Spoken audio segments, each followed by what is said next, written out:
Kamusta mga busing? Malakatanay sa farm subong.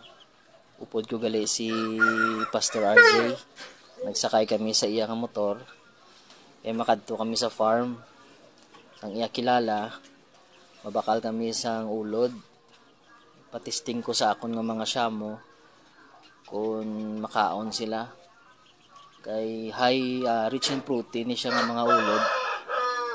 Tistingan ta bakal. Nakaabot na kami.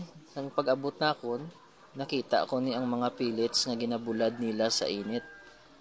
Inigali nga pellets, halin isa sa ulod nga nanging piupa, ginpamala, kagin himo nila pellets. Sari mga products nila mga busing, sinanlag nga ulod.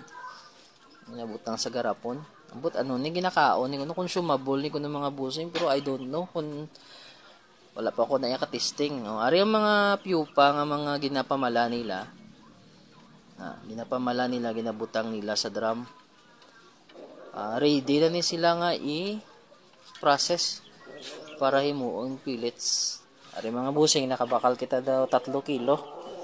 3 kilo lang na ginbakal ta kay para matestingan ta kung makaon lang aton mga manok sini.